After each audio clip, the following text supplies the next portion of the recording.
Bien, hoy es 12 de agosto del 2021. Estamos en nuestra lección número 6, semana 3 del curso de Elementos Activos, segundo semestre de 2021.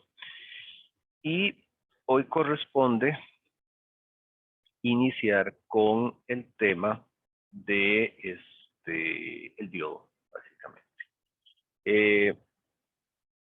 El diodo, la unión PN, pero el diodo se justifica al final por la unión PN.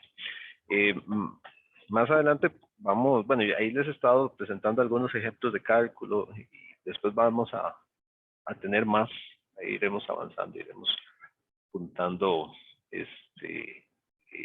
ejercicios, pero entonces también es importante que vayan revisando pues lo que es la literatura, ¿verdad? Eso no lo pueden dejar de lado. Entonces vamos con diodo.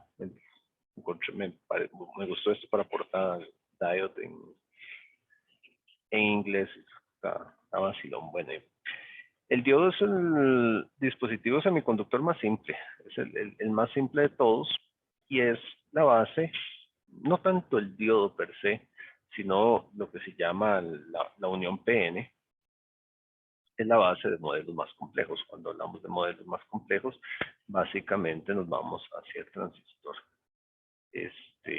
en sus diferentes formas, como el transistor BJT y el transistor MOS, que es básicamente lo que se compone este curso, esta parte de semiconductores.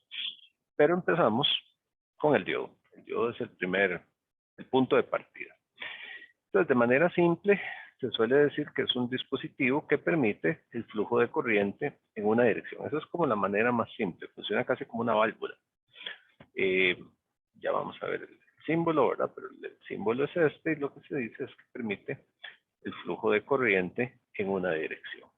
Entonces, en esa dirección tenemos corriente y en dirección contraria, la corriente por lo menos así de cero, digamos. Entonces, de manera muy simple. Y bueno, tenemos que centrarnos en ver cómo ocurre eso, cómo se hace eso. A nivel de símbolos, mira, ahora que me fijo, ese símbolo no está tan bien en el sentido, bueno, uno lo dibuja a veces así, pero no debería tener esa parte oscura ahí, digamos, esa parte ahí no deberías de estar, sino que es vacío, ¿verdad? Entonces, ese es el símbolo que se utiliza, tiene dos extremos, uno se le llama el ánodo y otro se le llama el cátodo, y el flujo de corriente pues es de ánodo a cátodo.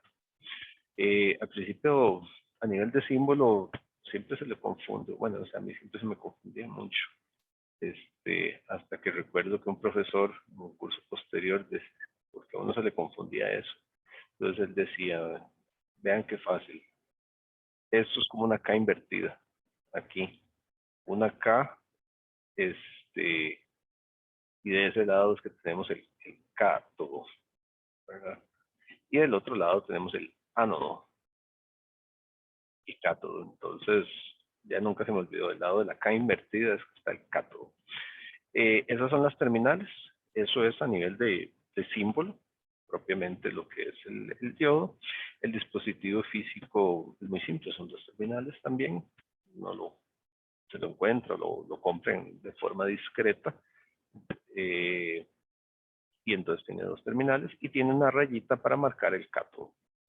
Una rayita más clara es lo que identifica el cátodo.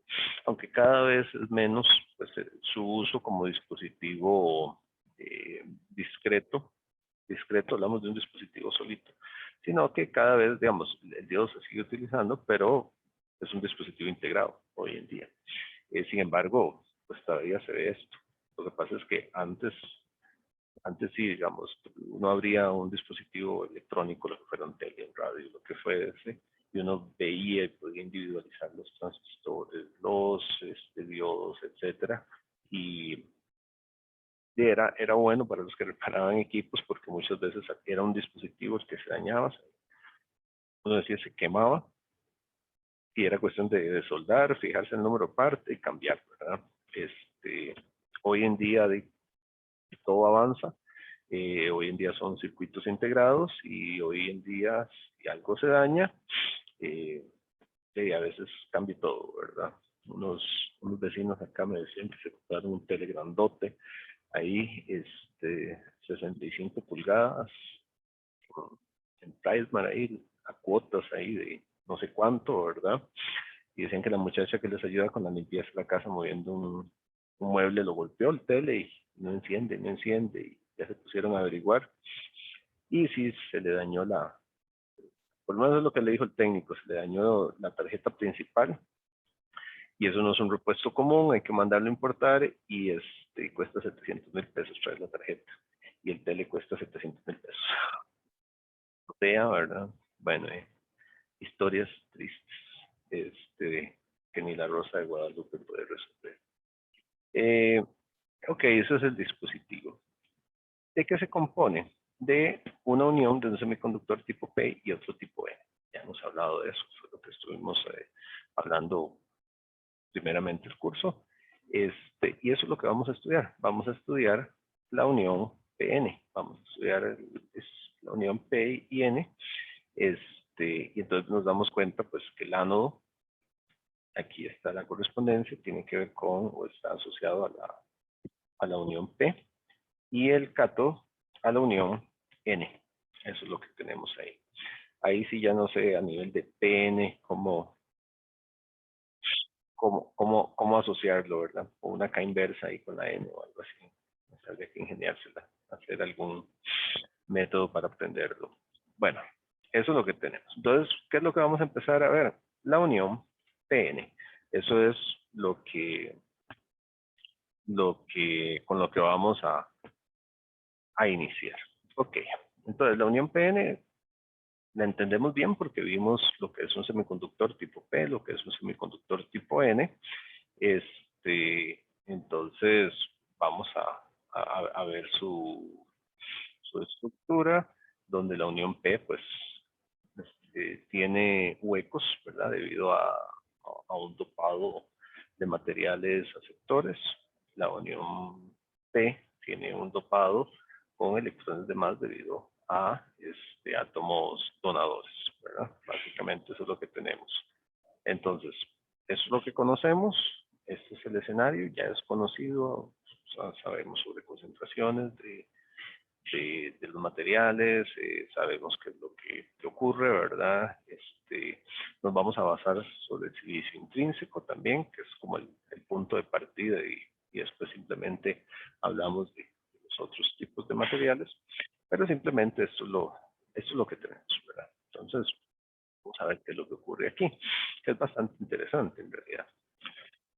Ok, empecemos hablando qué ocurre cuando se juntan dos capas de este silicio, P y N, ¿verdad? Entonces es hablar del efecto de dos materiales de silicio neutros. Aquí me falló algo.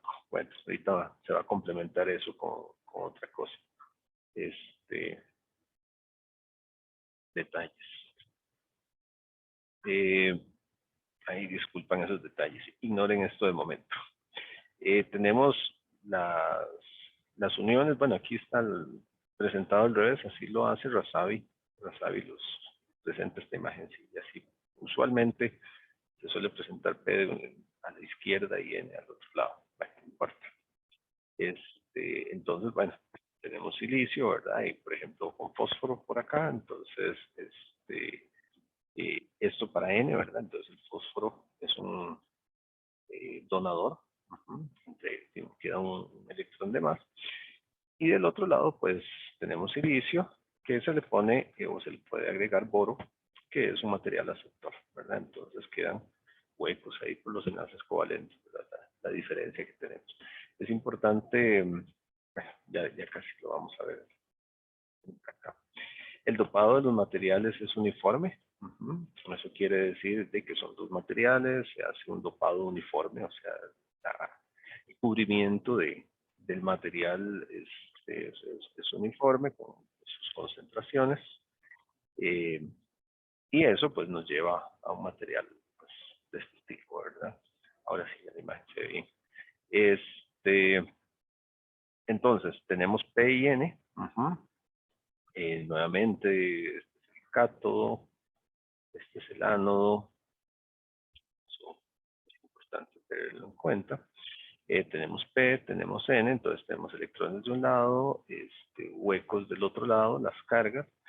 Se tiene una concentración de átomos aceptores aquí, que es Na, que es la forma, ¿verdad? Son átomos aceptores sobre centímetro cúbico, que cuando eso es mayor a la concentración del silicio intrínseco, se dice entonces que la concentración de portadores positivos es aproximadamente Na. Lo repito, ya lo había dicho, pero son cosas que hay que estarlas diciendo cuando son relevantes, la diferencia entre una y otra. Esta es la concentración de átomos donadores, semiconductor de tipo N, y entonces la concentración de portadores de carga, negativos de electrones, pues entonces es aproximadamente N. Se dice aproximadamente, pero, o sea, lo ponemos porque es aproximado, pero al final lo usamos igual, ¿verdad? Contamos esos números, los contamos igual. Y entonces ahora la gran pregunta es, bueno, ¿qué ocurre al unir esos dos materiales? ¿Qué va a ocurrir cuando se ponen así? Porque de momento nunca los habíamos unido, sino que siempre los habíamos tenido por aparte.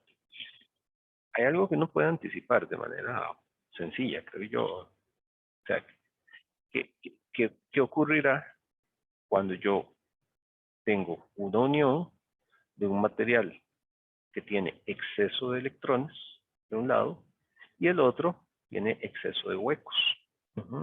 Creo que la respuesta es bastante obvia, ¿verdad? Los electrones de un lado van a empezar a brincar hacia el otro lado y vamos a tener efectos de recombinación. Eso es bastante claro. Me parece a mí que eso es bastante claro, pensar en los efectos de recombinación. Entonces, a partir de ahí, debido a que tenemos gradientes de concentración, recuerdan, estuvimos hablando del asunto de los gradientes. Entonces tenemos mira, me equivoqué los colores. Me equivoqué los colores porque la idea es que el gradiente P fuera en azul y el gradiente N fuera en rojo. Entonces ahí, Safis. Hay gradientes, recuerden que el gradiente es una expresión que nos habla o que nos sirve para visualizar y cuantificar las diferencias de concentración de lo que sea. De lo que sea. En este caso, de concentraciones de carga. Entonces, el gradiente apunta donde hay más a donde hay menos. Y entonces tenemos un gradiente de, de carga. Sí, aquí lo que se me fue, para ver, eso es el gradiente. No, es de donde hay menos a donde hay más, es que apunta el gradiente.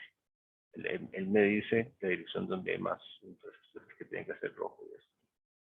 Al revés, entonces aquí tenemos el gradiente, de donde hay menos hay más, ¿verdad? El gradiente de carga negativa apunta hacia donde hay más. Esos son diferencias de gradientes grandes. Entonces, de manera natural, le va a provocar en la frontera recombinaciones electrón-hueco que buscan el equilibrio. Y de eso estuvimos hablando la clase pasada. Corrientes de difusión.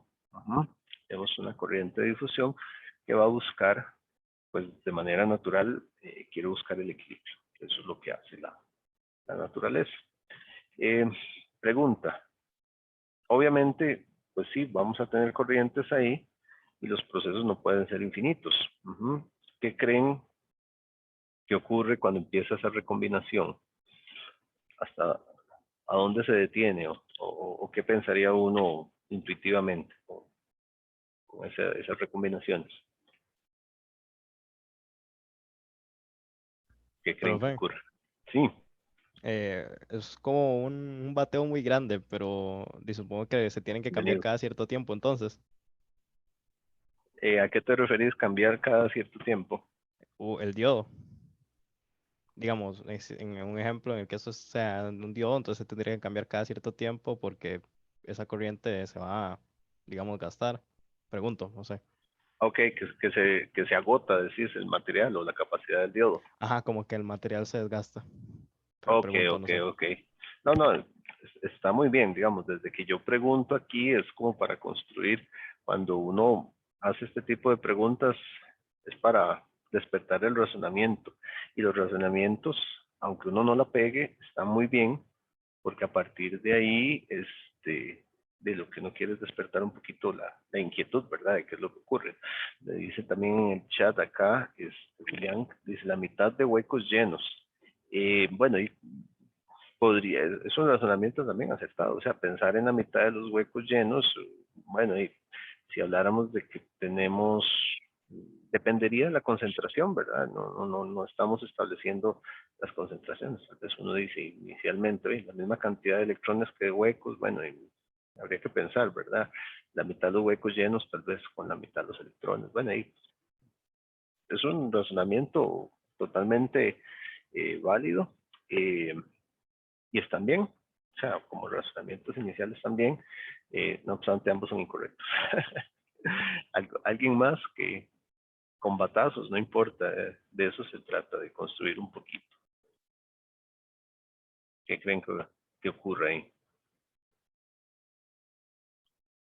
Ahorita les voy a decir por qué, porque son incorrectos, pero a la luz de la explicación, pero está muy bien, digamos, me gusta que participen.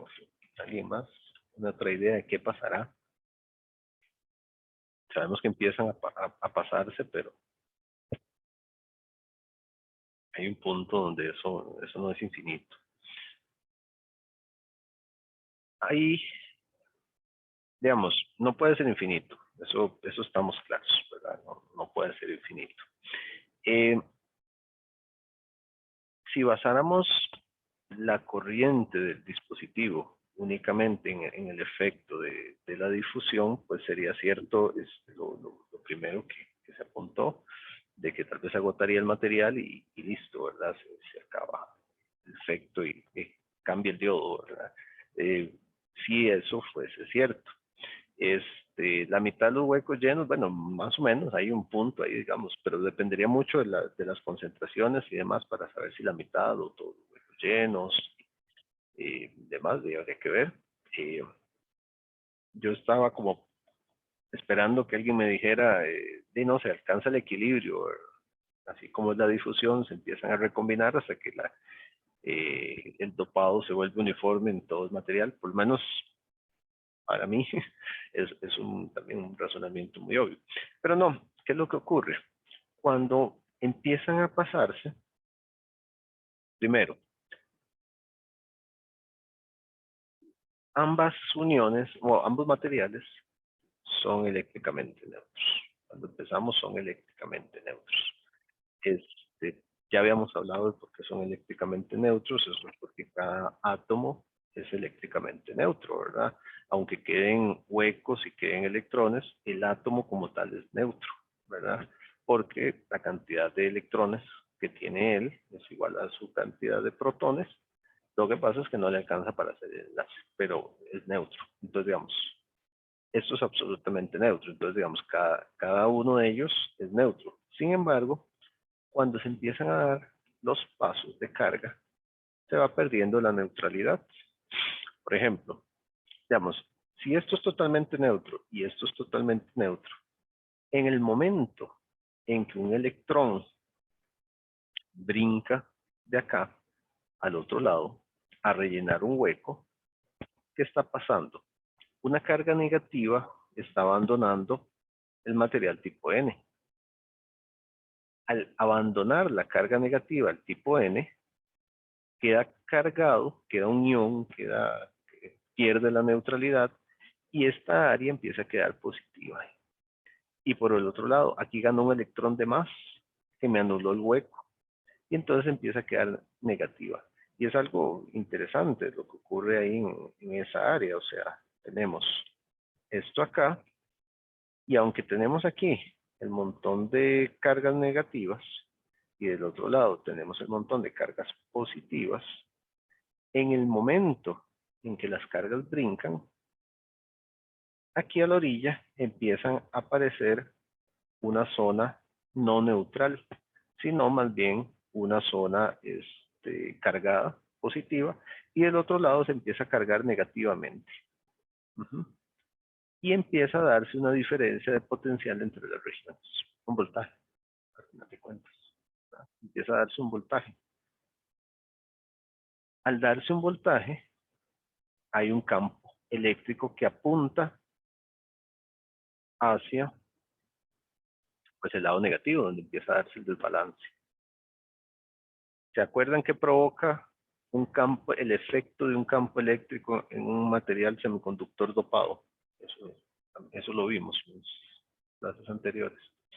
¿Qué efecto provoca ese campo eléctrico? Una corriente de arrastre. Una corriente de arrastre, correcto, gracias. Una corriente de arrastre. Una corriente de arrastre que empieza a tener un efecto directo ahí, ¿verdad? Tenemos un efecto directo de corriente de arrastre. Entonces, efectivamente, primero tenemos una corriente de difusión que provoca un desbalance de cargas. Provoca la ionización de material P y el material N.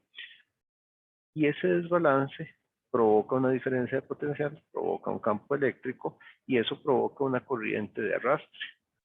Una corriente de arrastre que tiene como característica que pues el lado negativo, ¿verdad? Jala electrones hacia el otro lado y los huecos también van en sentido contrario. Entonces vemos que es un efecto súper interesante el hecho de que bueno, vamos a ver acá, los electrones se difunden de N a P, mientras que los huecos lo hacen de P a N, ¿verdad? Creando una región de recombinación alrededor de la frontera. Ya más o menos lo dibujé ahí, creo que se entiende bien eso. Y entonces esa recombinación crea el desbalance de cargas alrededor de la frontera, creando una diferencia de potencial, un voltaje, al final de cuentas.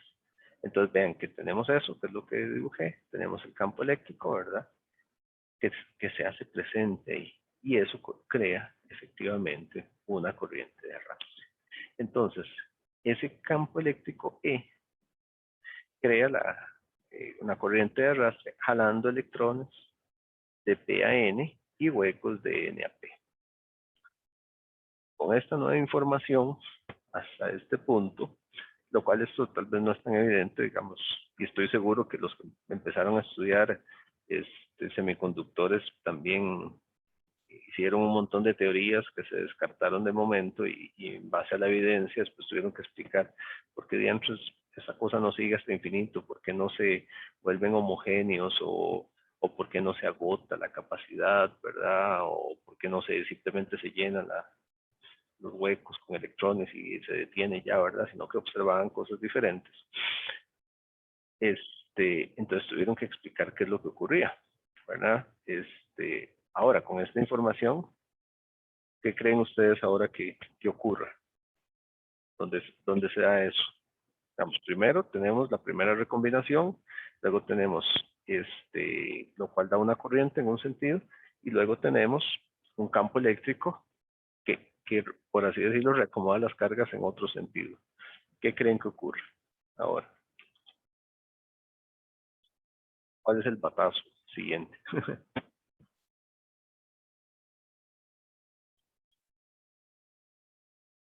¿Qué condición cree que se alcance en la... Y no sé, hay un punto en el que se balancea la difusión y el arrastre, supongo. Correcto, correcto, correcto, correcto. Eso es ese balance, ese punto donde se logran equilibrio, es eso, es un estado de equilibrio. Va a haber un punto donde ya dejan de moverse, ¿verdad? Volvemos al asunto que eso no puede estar ahí como toda la vida, ¿verdad? Si no sería como la máquina de movimiento infinito. Entonces, se va a llegar a una condición de equilibrio. Y entonces, en condiciones de equilibrio y sin fuerzas aplicadas externas, estamos pensando que el ánodo y el cátodo están sin tensiones, ¿verdad? La tensión en las terminales igual a 0.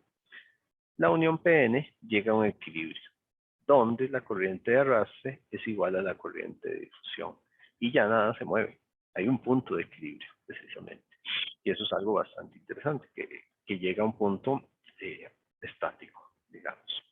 Sin embargo, si se crea aquí, en este punto, podríamos decir que acá, ¿verdad? Se crea una zona especial.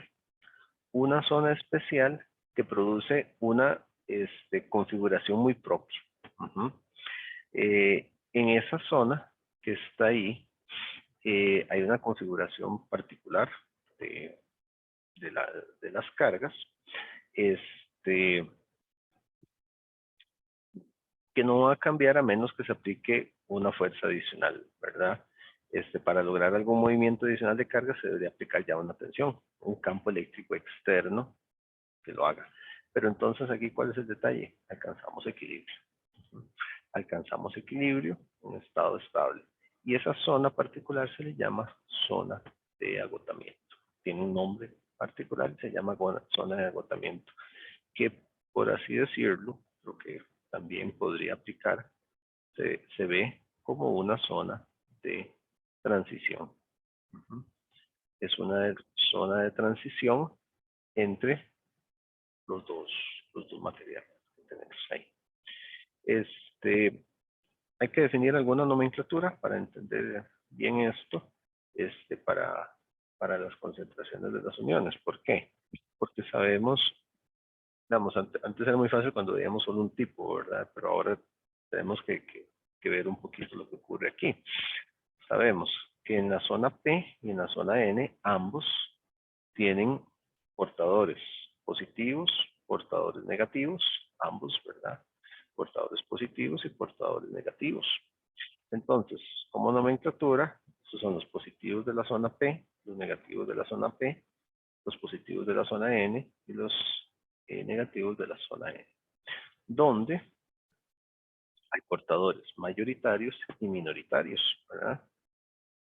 Estos amarillos podríamos decir que son los mayoritarios, los negativos en N y los positivos acá, mientras que estos de acá vienen siendo los minoritarios.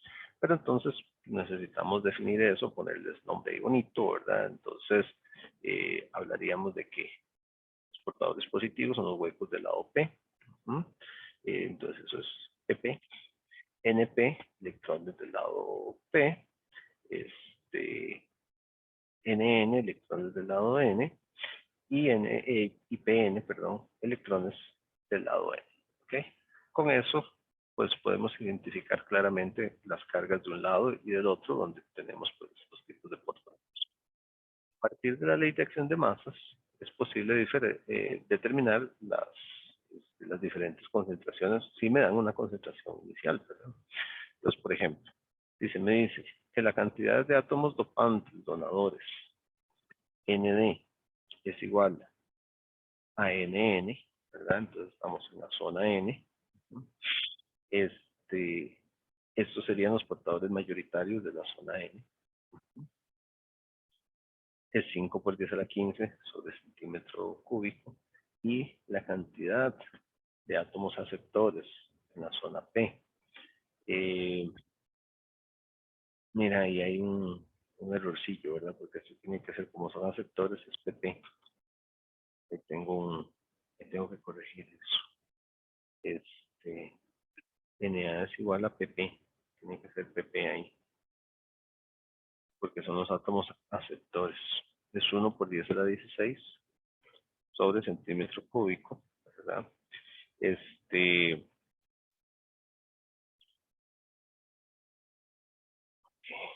Después corrijo estas cosillas, porque aquí me hago mis notas para que quede bien después. Entonces, por la ley de acción de masas, tenemos que estos serían los portadores minoritarios en la zona N. Por ley de acción de masas, ¿verdad? Recuerden la ley de acción de masas. que dice que es por NP, ¿verdad? Entonces, eso se ocurre en cada uno de los semiconductores. Entonces, NI lo vamos a considerar 1 por 10 a la 10, no nos vamos a complicar ahí. 1 por 10 a la 10, entonces al cuadrado sería 1 por 10 a la 20. NN es 5 por 10 a la 15, ¿verdad? Entonces, ahí tenemos que los portadores minoritarios en el lado N es de 2 por 10 a la 4 portadores de cargas sobre centímetro cúbico. En el otro caso, estaríamos hablando de que los portadores minoritarios, eso también está mal aquí, ¿verdad? Esto es NP y esto es PP, me quedaron al revés, entonces aquí es NP. Ok, y la otra parte también está al revés, ¿verdad? Tengo que arreglar eso. Ahí, igual, ¿verdad? Y si dice intrínseco, concentración intrínseca, 1 por 10 a la 16, 1 por 10 a la 4. Sé que los números sí están bien. Estuve rehaciendo esto y ahí me equivoqué con algunos valores. Entonces, se identifican, ¿verdad? Los que son portadores mayoritarios y minoritarios de cada lado. Los números lo dicen muy sencillo, ¿verdad? Vean las concentraciones, 10 a la 15, 10 a la 16, y los cálculos, 10 a la 4. Entonces, lo de aquí sería mayoritarios, y esto de aquí, minoritarios, ¿verdad? Entonces, esos son mayoritarios y esos son minoritarios. Aquí lo que hay que cambiar es que esto es PP, ¿verdad? Mayoritario en el lado P. Es eso. Y entonces aquí el minoritario es NP y esto es PP. Ahí me comió el copy paste. Ok, entonces esos serían los minoritarios y los mayoritarios. Es sumamente claro lo que se tiene ahí. Entonces, se definen lo que, bueno, a veces se llama perfiles de concentración. Si yo veo como si fuese una gráfica, ¿verdad? Hacia arriba la concentración, entonces me doy cuenta que los mayoritarios en el lado P es 1 por 10 a la 16, los minoritarios 1 por 10 a la 4, y en el lado N, vean que hay una diferencia, este es más alto, 1 por 10 a la 16, y este es 5 por 10 a la 15, eso no tiene escala, ¿verdad? Nada más representativo. Tenemos NN, pero vean como los minoritarios del lado N son mayores que los minoritarios del lado P. Entonces tenemos este perfil de concentraciones. Ok, entonces mantenemos ese perfil ahí en ese dispositivo. Ok, ahora algo interesante, una vez ya vean que estos son cálculos que no están considerando en sí la juntura, ¿verdad? Lo único que hicimos fue poner una nomenclatura y calcular como si fuesen por aparte. O sea, no nos pusimos a establecer el efecto que tiene una con otra. Ahora lo interesante es ver precisamente lo del efecto y ver qué es lo que ocurre en la zona de agotamiento. O sea, qué es lo que va a ocurrir aquí, en ese espacio. Y eso es lo que tenemos que revisar, qué es lo que ocurre ahí. Entonces, para ver eso, el primer concepto que hay es que hay continuidad de un lado y del otro. ¿A qué se refiere con esa continuidad? Las concentraciones no cambian de manera abrupta. No hay un cambio tipo escalón, sino que son concentraciones continuas. Vean que esta es una concentración de huecos. Esta es una concentración de huecos, solo que de un lado y del otro el material. Para mantener la continuidad, resulta que esto tiene que hacer algo así. Recuerden que esto es como una gráfica, ven concentración. Entonces la continuidad exige que la concentración entonces empieza a bajar aquí por los procesos que ya hablamos, de la recombinación y todo, y el equilibrio. empieza a haber en esa región de agotamiento un cambio en las concentraciones que me lleva aquí.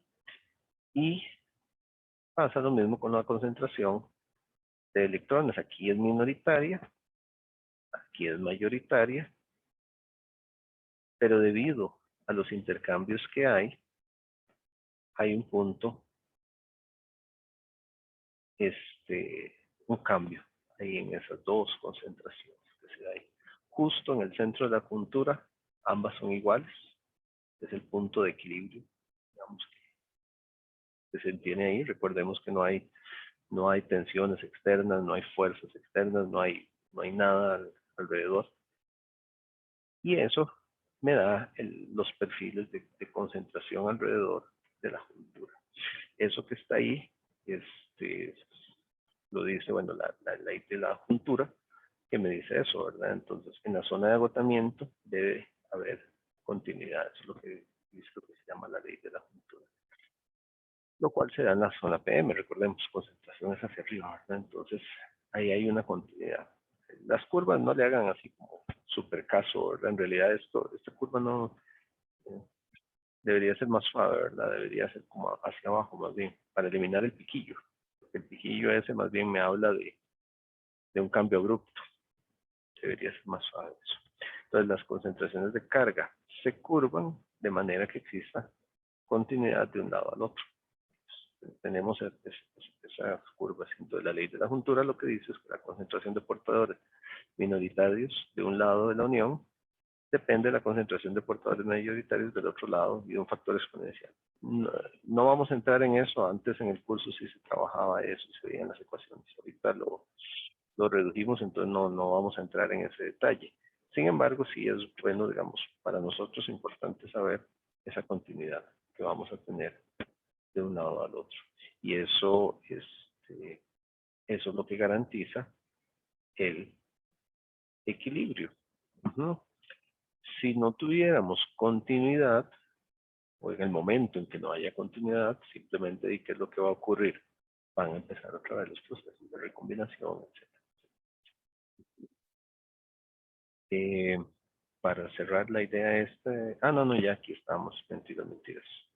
Aquí es que se me quedó este 1, perdón. Tengo que quitarle ese 1. Yo pongo eso cuando las diapositivas continúan, ¿verdad? Entonces, pero este es solo 1. Esto es solo 1. Entonces, no, nada más era para enunciar esa ley de la juntura. ¿Alguna pregunta hasta acá?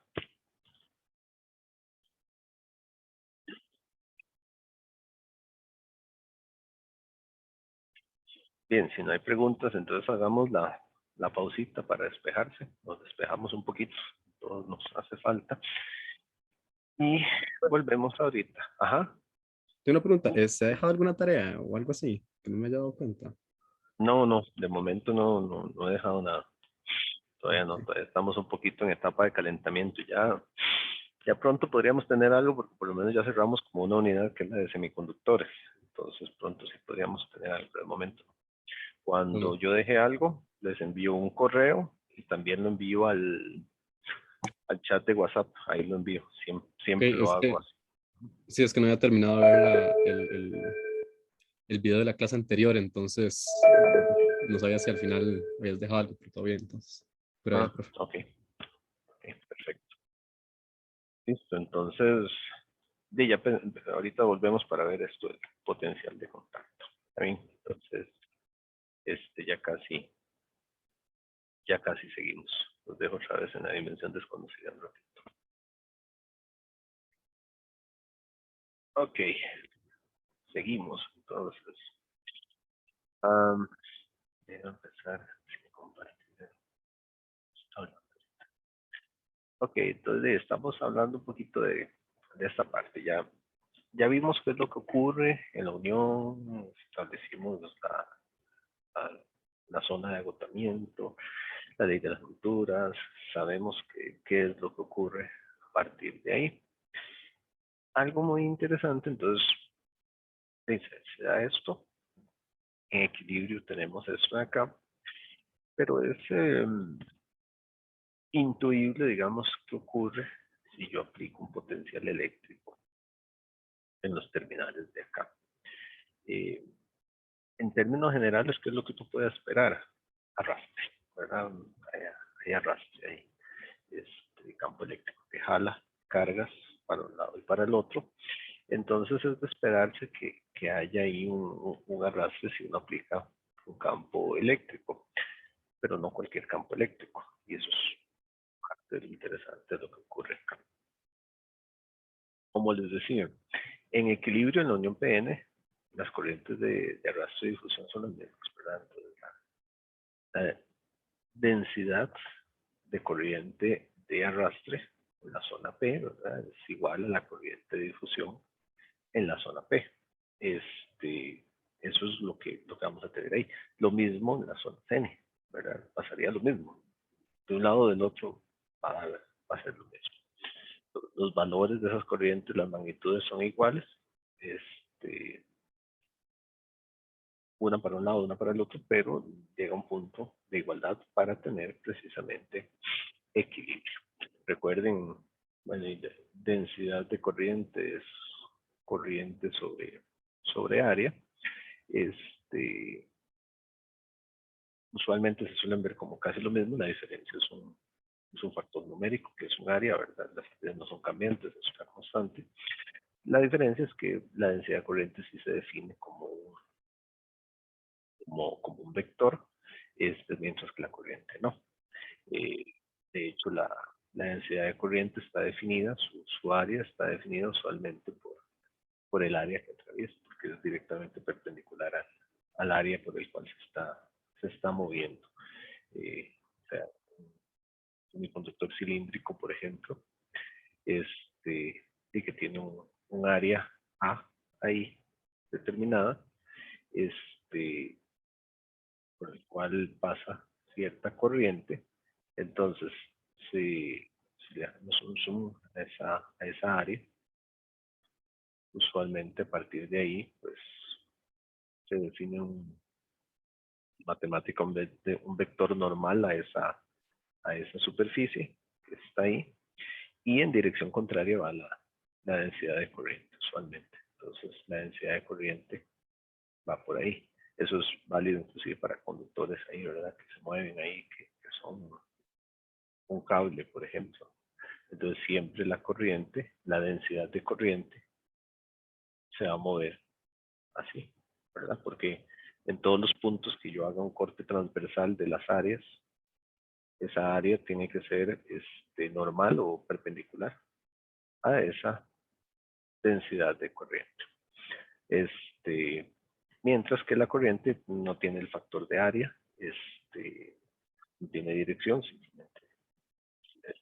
Bueno, trabajamos además con densidades de corriente porque tenemos expresiones para eso.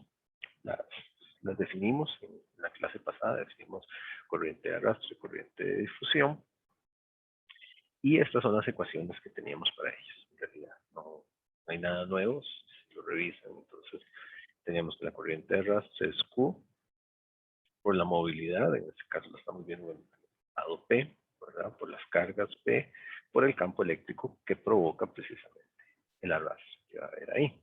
Mientras que la corriente de difusión la definimos como Q por el factor de difusión, que es una constante que me habla de qué tan fácil se mueve en el material, que depende de un montón de cosas, como la temperatura y demás. Y la derivada de la concentración de carga respecto a la posición. Eso, ahí estuvimos hablando un poquito de los perfiles. Aquí estoy ignorando, estos son vectores, estoy ignorando por completo sus direcciones.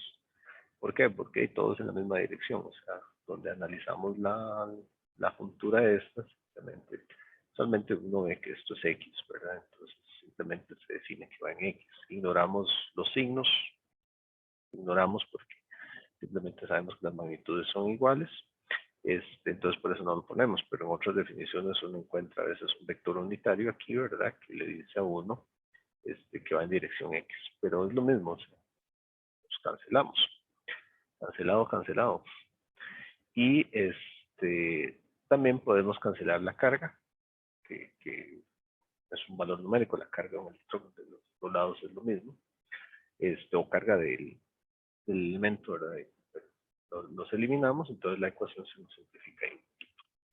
Adicionalmente, se sabe que la tensión eléctrica es igual a la integral del campo eléctrico con una distancia. Recuerden que dimensionalmente un campo eléctrico son volts metro. Son volts metro lo que se maneja ahí. Entonces, cuando integramos el campo eléctrico con la distancia, lo hacemos ahí desde un x1 hasta un x2, en lo largo que tenga la ruptura, ¿verdad? Decimos ahí de un x1 un x2, ¿verdad? Hacemos la integral.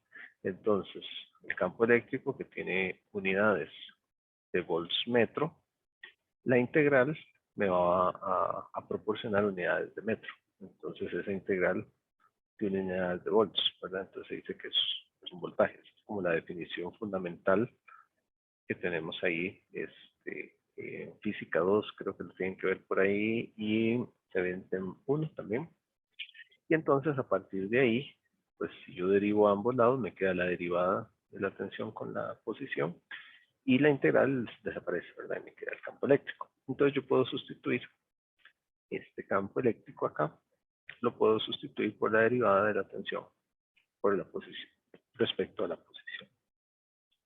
Al hacer eso, entonces la ecuación me queda de movilidad, carga, lo convierto aquí, ¿verdad? Eso es lo que quedó aquí, quedó esa derivada, factor de difusión y la derivada de la carga, ¿verdad? Respecto a la posición.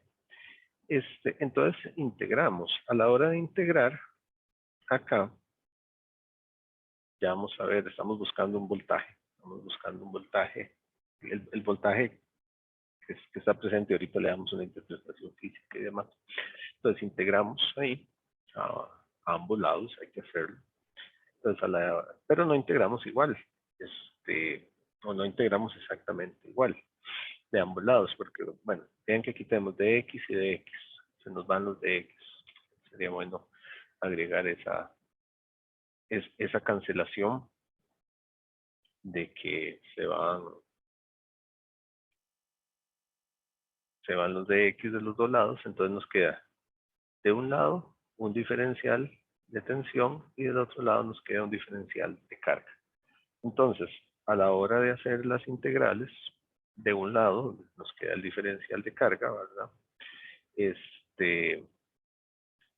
Bueno, aquí se mandó la P, se mandó al otro lado, que quedó del otro lado. Entonces nos queda un diferencial de voltaje.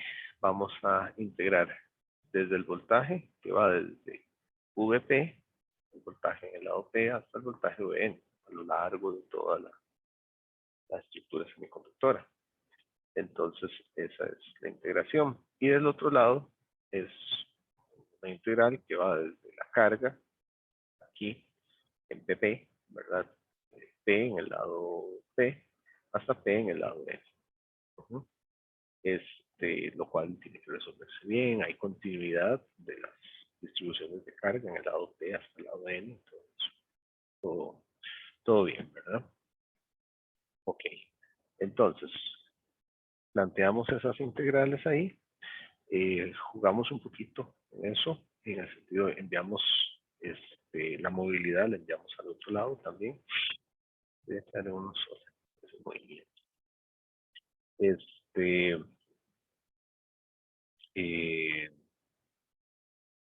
Mejorar los despejes ahí para que quede más bonito. Al hacer esto es algo interesante, porque digamos lo que se está buscando es saber esa tensión que en equilibrio, digamos, por así decirlo, hay de un lado al otro. Y ahorita vamos a hablar de esa tensión. No va a quedarme así, voy a hacerle indicada en los extremos. Entonces despejamos, aquí nos queda un 1, y al otro lado mandamos la movilidad, tenemos la carga, tenemos el dp, ¿verdad? Etcétera. Esto que está aquí, de la integral de eso, la variable, ¿verdad? Va a ser la variable evaluada de VP a VN. Cuando yo digo eso, y al final de cuentas, eso que se convierte en VN menos VP. ¿verdad? La resolución de la integral ahí de manera sencilla. Entonces tenemos el diferencial de tensión que voy a tener en estos extremos. Entonces voy a tener un diferencial, de hecho que vean, bueno, ahorita vamos a ver, hablamos de la polaridad, pero vean que es un VN menos un VP, lo que vamos a tener ahí. Entonces ahí está la evaluación. Del otro lado, la integración es respecto a P. Sabemos que la integral de 1 sobre P de P, pues es igual al logaritmo natural de P. Eso es conocido. Entonces nos queda el logaritmo natural de P evaluado de PP a PN. Eso que está ahí, entonces, convertimos esto. Simplemente sabemos que va a ser una tensión. La diferencia de potencial, le llamamos V0, simplemente. Tal vez ahí también va a ser bueno decir que V0 es igual a Vn menos VP. Ahí lo voy a agregar para aproximar la presentación. Y entonces es la tensión que tenemos ahí. Y me queda el logaritmo natural evaluado, ¿verdad? Entonces termina siendo evaluado en Pn y menos evaluado en Pp. Y por propiedades de logaritmos, ese logaritmo natural termina siendo el de Pn sobre el de Pp, ¿verdad? Queda de esa manera. Entonces ese V sub 0 es de P, mu P, logaritmo natural de Pn sobre Pp. Eso que está ahí, bueno, habría que ver las relaciones que tenemos aquí. Digamos, este valor de P en general es un valor positivo, igual que la movilidad. Son valores con coeficiente de difusión positivo, estos son positivos. Y aquí tenemos los portadores que vamos a tener en el lado N, la carga positiva en el lado N, y la carga positiva en el lado P. Esto es menor que 1, ¿verdad? Eso es un logaritmo de un número menor que 1. Al tener es un logaritmo natural. Entonces hay que dejarlo claro ahí que es un logaritmo natural de un número pues, menor que 1. Y eso nos da un valor negativo. Así como está, nos va a dar un valor negativo. La diferencia potencial de Vn hasta Vp. Esa diferencia potencial, ahorita hablamos más de ella. Entonces, ahorita llegamos a una expresión un poco más definitiva. De la relación de Einstein, la habíamos visto porque la vamos a usar acá, ¿verdad? Dice que era la relación entre el factor de difusión y la movilidad, y decía que es igual a la tensión térmica, Kt sobre Q, lo vimos la vez pasada. Entonces podemos sustituir esto, que adicionalmente estos son 26 milivoltios, es el valor que solemos utilizar ahí. Entonces, bueno, sustituimos Kt, ¿verdad? Lo podemos escribir como Vt. Ahí me faltó escribir que esos son aproximadamente 26 milivoltios. Los libros los suelen tratar así. No nos compliquemos, en realidad son 25, 85 por ahí, digamos, si uno hace el cálculo preciso, pero también son valores que están cambiando. Entonces podemos perfectamente trabajar con que esa tensión térmica son aproximadamente 26 milivoltios. Eso nos va a simplificar un poco la vida. Y adicionalmente, sustituimos las concentraciones en términos de el dopado, más que las concentraciones de carga. Costumbre, digamos, la forma de expresar la ecuación, donde PP, ¿verdad? Son la concentración de aceptores que se hace pues, en el material tipo P. PN son los portadores minoritarios del otro lado, entonces tengo que sustituirlo de esta manera. Entonces lo que estoy haciendo es sustituyendo PP sobre PN, termina siendo NA sobre PN, que sería NI cuadrado, y arriba ND, ¿verdad? Queda de esa manera, me queda el NI cuadrado abajo. Entonces, a la hora de sustituir eso, adquiere la forma, digamos, que es famosa, por así decirlo, de esta expresión. Aquí, pues, de una u otra manera. O sea, lo estoy dejando nada más en términos de KTQ o voltaje térmico. Recuerden, ahí entonces vamos a estar utilizando aproximadamente 26 milivoltios. ¿Por qué usar eso? Porque, lo voy a aclarar, ¿verdad? 26 milivoltios a 300 Kelvin. ¿Ok? La mayoría de los problemas que uno ve, los análisis que se hacen, se ubican y establecen trabajar con 300 Kelvin. ¿Por qué 300 Kelvin? Porque es un número cerrado, es un número bonito, etcétera, etcétera. Eso es todo, digamos. Pero para cada temperatura hay una relación diferente. Entonces, qué sé yo, el 80-85% de los problemas, tal vez bastantes, se trabaja a 300 Kelvin. Pero de vez en cuando si le preguntan a uno, ¿verdad? O le preguntan a uno, bueno, a 300 Kelvin se tiene tanto. ¿Cuánto cambia si sube o baja la temperatura? ¿Cuál es el diferencial de, en este caso, esta tensión, ¿verdad? Ok, ¿verdad? Entonces ahí ya hay que devolverse a esta expresión. Entonces no podemos olvidar esta del todo, porque aquí es constante de Boltzmann carga por, constante de Boltzmann entre carga, y eso por la temperatura en Kelvin. Ok, entonces, eso para que lo tengan claro, ¿verdad? Y ok, y entonces tenemos ahí esta expresión. Esa tensión es lo que se llama el potencial de contacto. Bueno, potencial de contacto de la unión PN. Ese potencial de contacto también se le llama voltaje de contacto. Pues, por algo es un V sub 0, ¿verdad? Es un nombre importante, o es un parámetro importante en la unión PN. ¿Por qué? Ese valor que está ahí es un potencial que tenemos en la unión, el cual, bajo las condiciones adecuadas, puede ser vencido. O sea, si yo superpongo y aplico un potencial externo, puede ser vencido de manera que una vez que sea vencido, tenga conducción por la unión.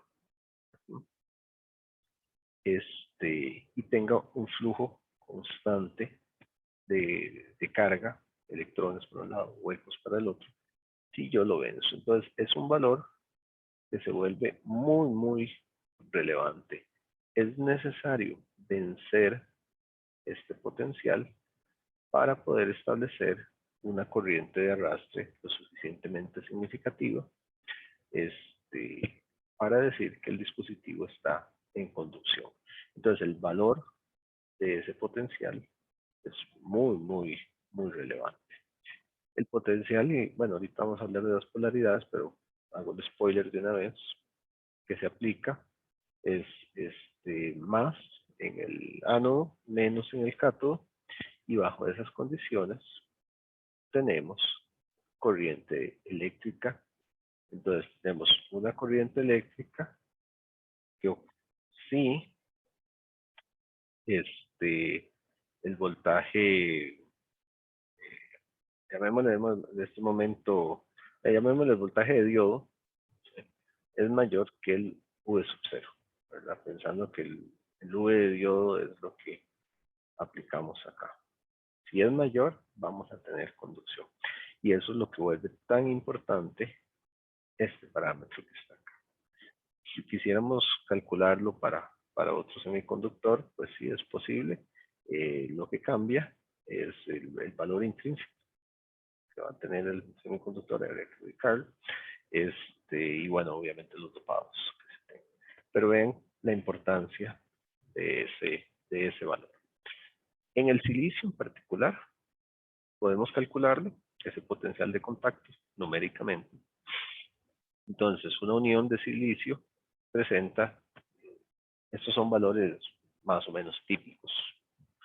No son exactamente típicos porque dentro del silicio, digamos, ya los diodos de silicio hay montones de tipos de diodos. Algunos varían un poquito para tener características diferentes, pero bueno, se tiene una concentración de aceptores de 1 por 10 a la 16 y de donadores de 5 por 10 a la 15. Vean que se están dando los mayoritarios. Entonces, bueno, podemos calcular el potencial de contacto a 300 Kelvin. Podemos, se propone acá calcularlo a otra temperatura para ver el cambio. Aquí está la ecuación. Vean que por eso no podemos olvidar esta expresión. Con KTQ porque la temperatura es diferente. Entonces, se puede dejar en términos de la temperatura, se resuelve aquí. Entonces tenemos los aceptores, los donadores, el intrínseco, ¿verdad? Entonces, al resolver eso queda ahí 2693 por KTQ. En realidad, debió resolverse incluso por K y por Q y dejarlo solo en términos de T. Con eso hubiese quedado más point. Vamos a ver aquí, diapositiva fantasma que no agregó nada. Entonces a 300 Kelvin, es cuestión de ponerle los Kelvin ahí. Ahí sí sería adecuado dejar el V sub 0 nada más constante por temperatura. Ahí lo dejaré nada más para que sea más bonita la presentación. Cambiaría el nombre. Entonces, a 300 Kelvin tenemos una tensión de contacto, un potencial de contacto, un voltaje de contacto, todos los nombres se valen, 696 milivoltios. Y si sube la temperatura, nuevamente, diapositiva fantasma, sube ese potencial de contacto. En términos generales, para silicio, lo que se suele decir en términos muy genéricos, sí no se usa, bueno, a veces se usa, probablemente en cursos posteriores ya para análisis de circuitos, y esto es silicio, no sílico, como posee silicio. En análisis posteriores fuera de este curso, casi siempre se suele decir que ese V sub 0 se dice 0.7 voltios. Eso porque ya en muchas aplicaciones de trabajo, de diseño de circuitos, dependiendo del grado de exactitud que uno quiera, generalmente muchos de los diseños no se trabajan con grados de exactitud muy altos. Entonces, a nivel de diseño simplemente se trabaja con 0.7. Alrededor de eso anda el silicio. Para germanio, el valor es diferente. Para germanio, ese V sub 0 anda alrededor de unos 0.3 voltios. Varía un poquito. En condiciones típicas, digamos, aquí no hay nada escrito en piedra, todo cambia, pero digamos la mayoría de dispositivos sí se encuentran que andan por ahí en esos valores. Y es un valor importante por, digamos, por lo que les decía, eso a temperatura ambiente, pero vean que varía un poquito, ¿verdad? Varía un poquito. Aquí sí tenemos más o menos los 0.7. Aquí ya subió pues, bastantillo, ¿verdad? El subir 23 grados Kelvin. Pero entonces son valores relevantes porque me hablan de ese valor a vencer, digamos, para lograr la conducción. Raro que diapositivas fantasmas. Es que le doy pasar y queda igual. A partir de aquí, entonces, tenemos lo que se define como polarización directa e inversa. Cuando a la unión PN se le agrega una polarización más menos de esta forma, se le aplica una tensión capaz de superar la tensión de contacto que está polarizado en directa. Cuando eso se logra, tenemos, y se dice que está, la tensión de contacto, se dice, cuando cuando el diodo se aplica una tensión capaz de superar la tensión de contacto, se dice que está polarizado en directo. Ahí tengo que agregar eso.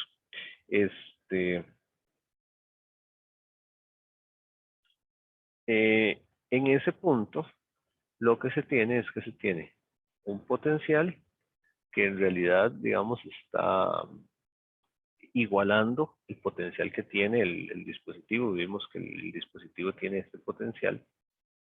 Y cuando se supera ese potencial que se le está agregando externamente, digamos, él tiene un potencial ya, digamos, establecido ahí, que no provoca carga, simplemente hay una pequeña diferencia y alguna concentración, ¿verdad? Siempre queda algún pequeño arrastre ahí, que se equilibra con la difusión, entonces el dispositivo está en equilibrio, y cuando se le aplica un potencial siempre, campo eléctrico apunta hacia el negativo, igual, pues no pasa nada, digamos, lo está dejando en la misma condición que él tiene. Pero cuando se aumenta ese potencial, lo que se está generando es arrastre, básicamente. Arrastre de cargas, donde se empieza a forzar, por así decirlo, el traslado de electrones en este sentido. Los electrones irían arrastrándose en ese sentido y pues los huecos en el otro sentido. Tenemos ese arrastre. En el momento en que se vence, ese potencial se pasa encima de ese potencial.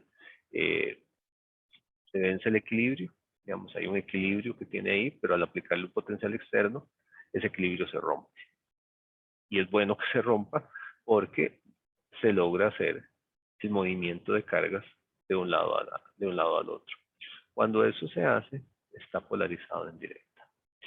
Si se hace lo contrario, o sea, si se pone una polaridad inversa a esa, vean que queda así, más bien, en lugar de generar arrastre, estamos yendo en dirección contraria, y eso se dice que está polarizado en inversa, es una polarización inversa. En la polarización inversa, la corriente del diodo es aproximadamente cero, no es cero. Después vamos a ver que existe lo que se llama corriente de fuga, que sí es una corriente ahí, pero se dice en términos generales que es cero. Mientras que en directa tenemos una corriente de diodo mayor que cero. Eso en términos muy generales.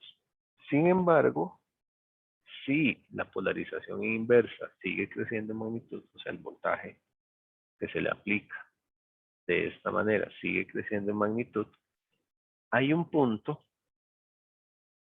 donde la acumulación de carga es tan amplia a ambos lados del material, es que digamos, en el primer caso donde tenemos esta polarización más menos, entonces le estamos poniendo externamente por una fuente, le estamos poniendo carga positiva. Esto aquí está lleno de carga negativa. Esto está lleno aquí de carga positiva, ¿verdad? Entonces, este más que está aquí empieza a jalar a los electrones para allá, ¿verdad? Es lo que empieza a jalar. Lo que hay que vencer es la condición natural para que jale ahí, y los huecos pues para el otro lado, ¿verdad? Entonces es relativamente sencillo, ¿verdad? Funciona casi, es el arrastre, yo no sé, a veces me lo imagino como una aspiradora, ¿verdad? Es una fuerza que está ahí y aplica de un arrastre, como dice el nombre, ¿verdad? Un jale de cargas hacia los dos lados, y relativamente fácil logro esto. Si estoy en la situación contraria, donde empiezo a poner cargas positivas aquí, uno puede pensar qué es lo que está ocurriendo, ¿verdad? Inicialmente, ¿qué es lo que está ocurriendo? Bateando ahí adecuadamente de lo que está ocurriendo ahí es que yo empiezo a cargar esto y empiezo una recombinación desde aquí, ¿verdad? O sea, estas más van a empezar a recombinarse. O sea, yo tengo aquí un montón de electrones y aquí tengo un montón de huecos. Y yo empiezo como un camino más lento, por así decirlo. ¿Por qué? Porque empiezo a poner cargas positivas aquí. Aquí empiezo a poner cargas negativas. Y empiezo a crear una serie de recombinaciones acá y acá que lleva tiempo, que exige bastante tensión, pero hay un punto donde esa recombinación es tan fuerte que llega incluso a la zona de agotamiento y va a producir un flujo de carga o va a permitir un flujo de carga en el otro sentido. Entonces, en polarización directa, yo tengo corriente para allá, de la unión P a la N. En polarización inversa, en términos generales es esto, excepto que le aplique un potencial lo suficientemente alto. Para la mayoría de diodos son potenciales altos para tener una corriente en sentido contrario. ¿De qué estamos hablando? De que aquí yo basta con que le aplique 0.7 voltios en silicio y tengo conducción. Aquí depende del diodo, porque ya eso depende de la construcción. Creo que se puede intuir que entre más grande, más largo sea el semiconductor, de más carga que contrarrestar, ¿verdad? Entonces necesito mucha más carga para generar esas recombinaciones ahí, eso constructivamente hablando, ¿verdad? Pero entonces hay diodos que tienen un voltaje, se llama de ruptura, para que es cuando empieza a conducir en inversa, y puede ser de 15 voltios, de 20 voltios, hay modelos, hay unos más bajitos, de 5 voltios, etcétera, ¿verdad? Pero hay un punto donde se da esa ruptura. Entonces, en términos generales se dice que el diodo, en su característica, voltaje del diodo aplicado y corriente del diodo, entendido esto, nivel de símbolo, como voltaje del diodo y corriente del diodo, tiene una característica tal que ubicamos el voltaje de ruptura, el voltaje de contacto, perdón, que está ahí, y entonces cuando yo lo rompo, empieza a crecer. Idealmente, pues a veces se habla de que la corriente es absolutamente cero y a partir de ahí tenemos una corriente. Así como si fuera mágica, ¿verdad? Para arriba, casi infinita. En algunos lados se ve. Y luego aquí se ejemplifica mucho más largo la tensión de ruptura y tenemos también una corriente por ahí. A veces se le llama voltaje de reversa a eso que se da ahí. Ahora, realmente pues no ocurre así, ¿verdad? La corriente aquí no es tan cero, en realidad hay una corriente muy pequeñita, muy pequeña, veremos eso. Lo que sí es cierto es que cuando estamos ya aquí, ya se empieza a propiciar la conducción y a partir de aquí el diodo empieza a conducir y tenemos un levantamiento exponencial que hay que caracterizarlo y todo todavía no estamos ahí. Y aquí se mantiene la corriente en cero, por ahí va la corriente más o menos, hay una corriente y también hay un punto de ruptura y tenemos una corriente de reversa en sentido contrario. En bonito, eso. Ay, esta cosa. En bonito, eso es más o menos así. Esta es una figura de las curvas características del diodo, corriente del diodo, tensión del diodo. Vean tensión directa, forward bias voltage. Después hablaré más de ese término bias ahí, pero voltaje directo, digamos.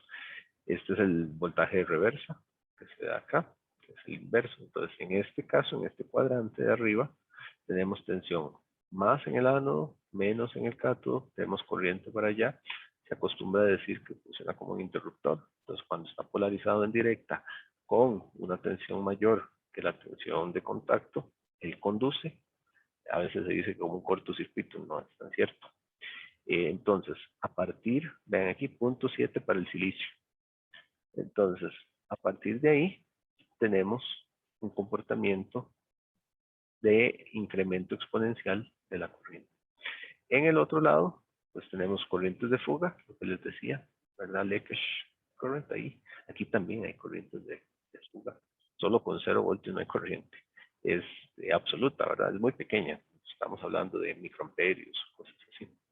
Y hay un punto de quiebre, ¿verdad? Un voltaje de ruptura ahí. Ese voltaje de ruptura que se da cuando tengo positivo en el cátodo, negativo en el ánodo. Ven lo que se suele decir que es un circuito abierto ahí, excepto cuando llegamos al voltaje de ruptura. El voltaje de ruptura abre la llave también hacia el otro lado. Y esas características de polarización directa e inversa son muy importantes de entender en el. ¿Alguna pregunta hasta acá?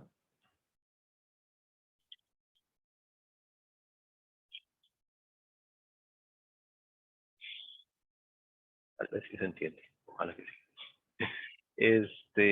Vamos a ver hasta dónde nos da chance de llegar. Creo que no logramos cubrir todo aquí. Ay, no sé por qué. Un segundito. No sé por qué a veces se me descuadra esto. Siempre muchas veces el botón, pero tengo que devolverme un segundo. Bueno, muchos segundos. Estoy haciendo spoilers de lo que sí.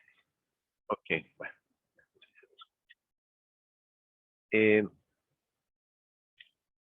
Par de detalles ahí.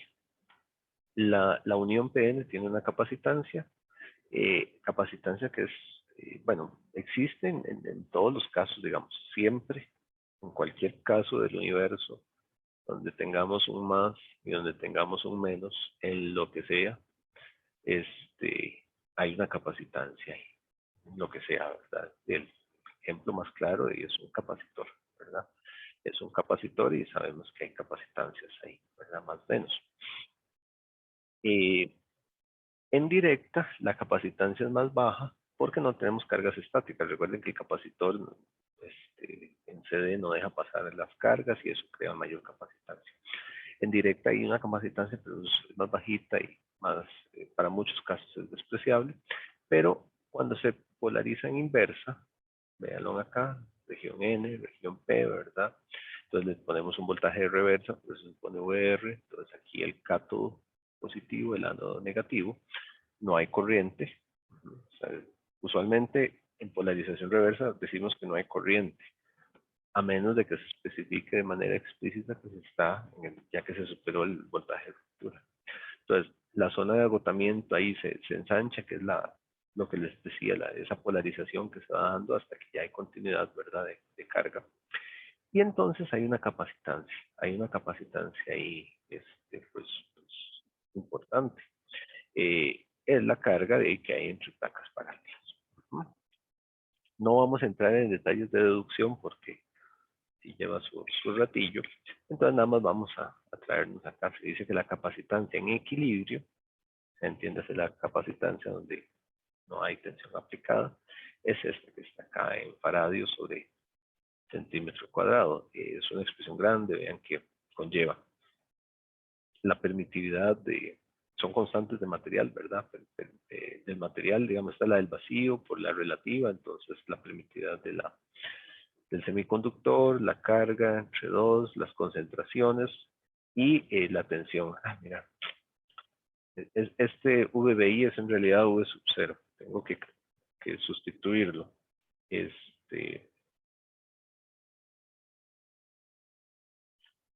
Tengo que sustituirlo. Es que en alguna literatura le llaman VBI por algunos motivos. Nosotros lo vamos a llamar V sub 0 nada más. Por la tensión aplicada que se le da ahí. Si yo le voy subiendo la tensión, pues la capacitancia baja. Lo interesante de esto es que entonces se comporta como un dispositivo, como una capacitancia dependiente del voltaje. Y eso tiene sus aplicaciones, Entonces, digamos, a veces uno puede visualizar un diodo que está siendo polarizado en reversa. Entonces, entiéndase, con esto acá, uno lo puede ver como un equivalente de un capacitor. Un capacitor con esa capacitancia y que depende de la tensión. Si se lleva, digamos, para valores epsilon sub 0, epsilon r, digamos, los valores ahí con las concentraciones clásicas, entonces se suele aproximar, nuevamente es una aproximación, no vamos a echar ahí mucho detalle, en que la capacitancia en reversa es esto. Ven, aquí sí le puse el V sub 0, ya se me fue. Es esto, donde se toma el C sub J0, ¿verdad? Que es la capacitancia de referencia, y bueno, se trabaja un poco la expresión, y queda así, como 1 menos el voltaje de ruptura, ya hablábamos, y el voltaje de contacto, que está ahí. Entonces, es una capacitancia controlada por voltaje, y eso es bueno. Digamos, tener una capacitancia controlada por voltaje es bueno, porque tengo una capacitancia manejable electrónicamente.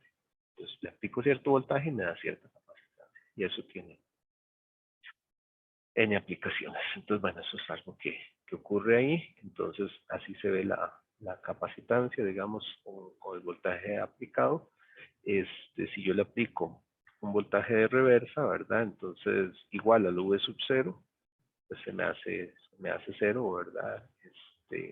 Y si no, pues empieza a subir, empieza a subir conforme el voltaje de reversa que le voy aplicando llega o se acerca a 0, se va apareciendo al CJ0, ¿verdad? Que es el valor que es aquí. Entonces la capacitancia va a ir disminuyendo conforme yo le aplico voltaje. Entonces ahí tengo mi capacitor controlado por voltaje. Interesante. Voy a hacerlo rapidito, está bien explicado aquí, pero sí nos da chance de ver este ejemplo. Entonces una unión PN con esta cantidad de NA y ND, ¿verdad?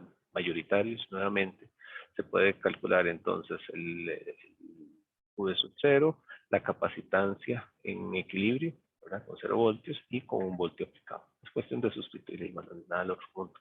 Entonces el potencial de contacto tenemos ahí, no se decía, pero bueno, es silicio, aquí está la concentración del silicio, etcétera, ¿verdad? Luego nuevamente eso sube sub 0 ahí, eso es V sub 0, lo que va ahí, igual acá, ese es V sub 0. Disculpas. La capacitancia es un número más grande, pero ahí está 26.7 y entonces en reversa, pues queda con ese valor que está ahí, ¿verdad? Entre lo que está abajo con un voltio, entonces tenemos 173 picofaradios, en ese caso expresado sobre micrómetros cuadrados. Ahí pueden revisar esos numeritos. Aquí nada más la curva, ¿verdad? Ya vimos la curva, ya les hablé. Aquí está un spoiler de las ecuaciones que se manejan. Quedó como spoiler ahí de algo que se llama la ecuación de Shock.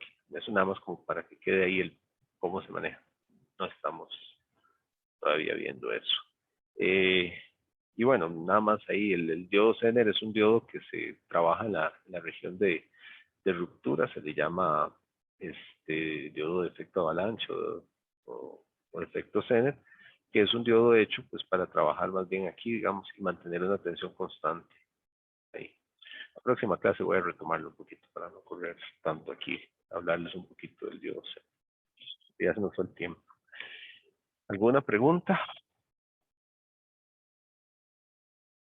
¿Alguna duda? Casi cerramos.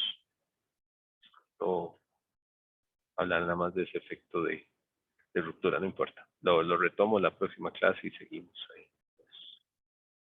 De todas maneras, ya esto es un continuo, todo el tema del diodo. ¿Alguna pregunta, duda? Profe, yo tenía dudas, pero Sí. con la fabricación de diodos, Ajá. digamos, que, bueno, una parte P solita, supongo que por ahí reacciones químicas y listo, pues sigue la unión, ¿verdad? Digamos. Ujú. Y, pero después usted como une la parte N con la P, ¿se solda o algo así? No, es una muy buena pregunta. Eso es relativamente, se explica un poco más sencillo, digamos. En la fabricación, lo que se hace con el dopado es que, digamos, se tiene, bueno, se habla de una oblea de silicio, pero bueno, pensemos, se elige que aquí va a ser el diodo, digamos, en ese pedazo de semiconductor. Entonces, lo que se controla con muchísima precisión, a manera química, son los dopantes, nada más.